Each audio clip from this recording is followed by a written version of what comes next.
First law of thermodynamics. So first of thermodynamics आप लोगों ने इसके बारे में सुना है, बहुत पढ़ा है, लेकिन कभी इसका मैथमेटिकल फॉर्मुलेशन के ऊपर कभी किसी का एक्चुअली ध्यान जाता नहीं है। ये बात तो बहुत ऑब्वियस सी चीज़ है। So first law of thermodynamics simply energy के बारे में बात कर रहा है। So it simply says that energy of the whole system always remains same, या फिर अगर उसको मैं और सिंपलर वे में या फिर ऑलरेडी हर्ड वे में अगर मैं आपको बताऊं तो the energy can neither be created nor be destroyed. It can only be converted from one form of energy to another form. For example, telephonic conversation देख लेते हैं, या फिर मैं खुद का एग्जांपल देती हूँ। सो अभी जितना फूड हम कंज्यूम करते हैं उस फूड की वजह से क्या मिलता है, देखो फूड की वजह से क्या मिलता है, एटीपी मॉलिक्यूल। अब इसके बीच के जो बायो वाले स्टूडेंट्स हैं वो ये मत अज्यूम करने लग जाओ कि मैं पूरा ग्लाइकोलिसिस, क्रेब्स साइकिल और एटी वो इलेक्ट्रॉन ट्रांसपोर्ट सिस्टम एक्सप्लेन करने वाली हूँ। बस अज्यूम कर लो, मतलब जंप कर दिया मैंने कि फूड से डायरेक्टली एटीपी मॉलिक्यूल मिल गया, और एटीपी मॉलिक्यूल की वजह से जो अभी मैं बोल रही हूँ वो क्या है, वो साउंड एनर्जी है, बराबर। ये साउंड एनर्जी में खर्चा हो रहा है इसका, साउंड एनर्जी प्लस ब्रेन जो हमारा यूज कर रहा है इस सब चीजें बोलने के लिए। तो ये ओवरऑल जो है ना, ये बॉडी, इसको मैं बॉडी एनर्जी बोल देती हूँ, ठीक है, ओवरऑल एक कंसेप्ट दिखाया जाए तो अगर ये पूरा का अगर ये फूड अगर मैं 20 किलो कैलोरी का खा रही हूँ, या फिर 20 जूल्स बोल लो, एक अजम्पशन लेते हैं, 20 जूल्स तो बहुत ही छोटी क्वांटिटी हो गई, और अजम्पशन लेते हैं तो 20 जूल्स अगर खर्च हुआ तो उसकी वजह से इतने ही का कंट्रीब्यूशन मिलेगा तुम्हें एटीपी मॉलिक्यूल्स में, और इतना ही इन दोनों के लिए जो एनर्जी हमारे पास प्रोड्यूस हो रही है इतने 20 जूल्स की एनर्जी जो है वो यहाँ तक फाइनली हम लोगों को मिलेगी।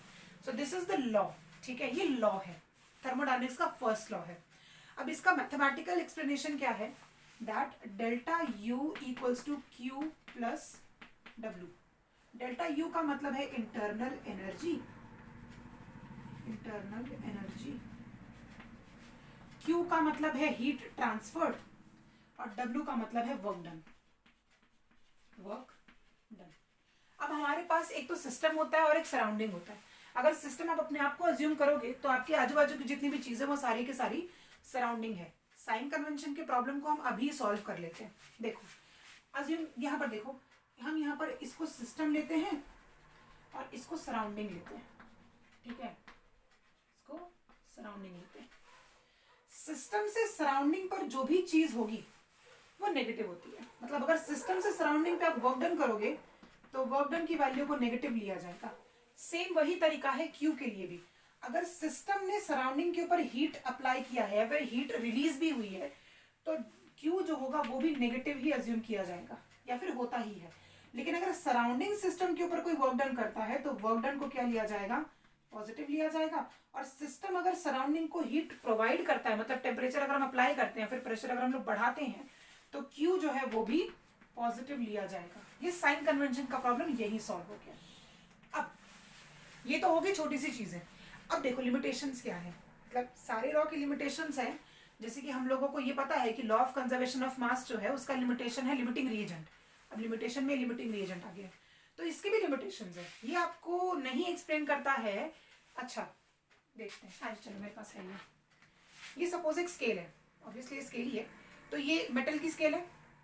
अब ये लॉ ये नहीं एक्सप्लेन करता कि अगर मेटल की स्केल को यहां से अगर बर्न किया जाता है तो यहां तक हीट कैसे पहुंच रही है। इसका मतलब सिर्फ इतना ही है ना कि heat energy can neither be created nor be destroyed. तो यहाँ की हीटिंग से ये जो ट्रांसफर हो रहा है, ये ट्रांसफर नहीं एक्सप्लेन करता ये लॉ कि हीट ट्रांसफर, एनर्जी ट्रांसफर कैसे हो रही है, ये एक्सप्लेन नहीं करता। अदर देन दैट ये हीट का डायरेक्शन भी नहीं एक्सप्लेन करता। मतलब कि अगर आपका लॉ है system to surrounding, surrounding to system, अगर आप जा रहे हो तो कोई ना कोई डायरेक्शन भी एक्सप्लेन करते आना चाहिए ना, ये भी एक्सप्लेन नहीं करता। प्लस ये वर्किंग ऑफ बहुत सारे सिस्टम की वर्किंग एक्सप्लेन नहीं कर पाता है कि ये सिस्टम वर्क कैसे कर रहा है। ये लॉ को हम रेफ्रिजरेटर में यूज तो करते हैं, मतलब कुछ अगर एग्जाम्पल की बात की जाए तो रेफ्रिजरेटर में यूज तो करता है, बट ये लॉ वहां पर जस्टिफाई नहीं कर पाता है, एक्सप्लेन नहीं कर रहा है कि हीट जो है, मतलब जो हम लोग एनर्जी यूज कर रहे हैं किसी भी सब्सटेंस को हीट करने के लिए या फिर कूल करने के लिए, वो इक्विवेलेंट क्यों नहीं है। क्योंकि ऐसा होता तो बिजली की वजह से जितनी एनर्जी प्रोड्यूस होनी चाहिए थी वो सारी की सारी कन्वर्ट होनी चाहिए थी ना आपकी हीटिंग में या फ्रीजिंग में, लेकिन वो सारी होती ही नहीं है। तो ये लॉ जो है ये साइन कन्वेंशन के लिए अच्छा है, डेरिवेशन के लिए अच्छा है, बट प्रैक्टिकल लाइफ में इसका इतना ज्यादा एप्लीकेशन नहीं है जितना हम लोग अज्यूम करते हैं। So this law find its application in a very very small narrow area, but not to a very very wide range of applications. So this is all about the first law of thermodynamics. याद करने वाली चीज है इनके sign convention. तो अब देख लो, इसका साइन कन्वेंशन का भी एक अच्छा खासा एक ट्रिक बता देती हूँ. अगर बॉडी जो है या फिर इंटरनल सिस्टम अगर आउटर सिस्टम को परेशान करता है तो वो हमेशा नेगेटिव ही होता है. फॉर एग्जाम्पल अगर आपकी बॉडी का एग्जाम्पल ले लिया जाए तो अगर इंटरनली आपकी बॉडी परेशान कर रही है ना तो एक्सटर्नली वो फर्क दिख ही जाता है. If you are sick internally, if you are sick in the sense आपके स्टमक में कोई इशू है, आपके लिवर में कोई इशू है, कहीं पर भी कोई इशू है, तो एक्सटर्नली फेस पे वो दिख ही जाता है. सो इंटरनली अगर आप लोग इशू में हैं तो एक्सटर्नली वो नेगेटिव इंपैक्ट करता है, लेकिन अगर एक्सटर्नली अच्छी चीजें कंज्यूम करोगे तो इंटरनली क्या हो जाएगा, वो पॉजिटिव हो जाएगा. तो जब एक्सटर्नल की तरफ जा रहे हो तो नेगेटिव है, जब इंटरनल की तरफ आ रहे हो तो पॉजिटिव है. ऐसे एक एग्जांपल लेके चल सकते हैं. So this is all about the first law of thermodynamics.